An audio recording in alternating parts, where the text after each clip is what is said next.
Andy Eigenman na shock sa surprise ni Philmar sa Valentine's gift niya. Dahil Valentine's Day ngayon ay usap-usapan ang mga regalong natatanggap ng mga artista. Kaya naman isa sa mainit na inaabangan ng mga netizens ay ang Valentine's kaganapan sa magpartner na si Philmar at Andy Eigenman. Ito ay dahil na rin itong mga nakaraang araw ay hot topic ang kanilang pag-aaway sa social media. Kaya naman hindi binigo ni Philmar ang mga netizens at kanina nga ay sinupresa niya si Andy ng isang bulaklak. Makikita sa video na nashock si Andy sa ibinigay ni Philmar sa kanya. Ito ay isang simpleng bulaklak lang na makukuha sa bakuran at ang talagang ikinagulat ni Andy ay ang kasamang puso ng saging dito. Simple pero halatang masaya si Andy at kinikilig ito.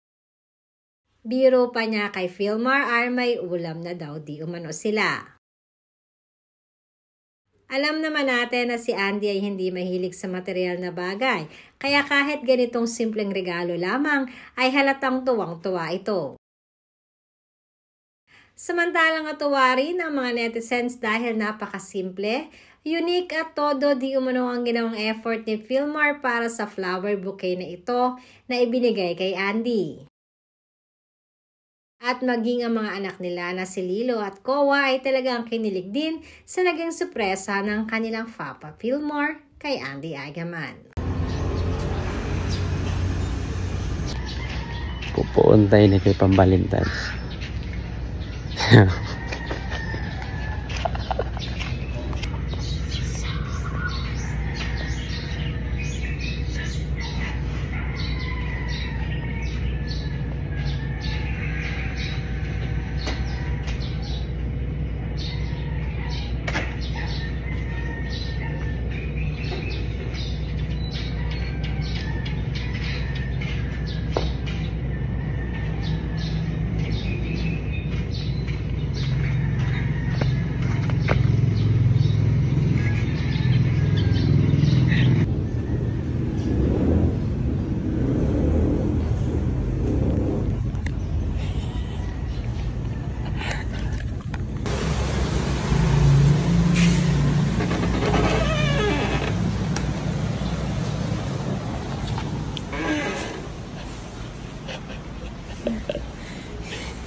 Bahala puso ng saging basta kinasing-kasing.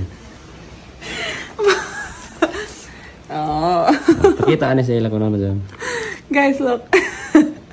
We have lunch. Thanks, mahal. Happy Valentine's.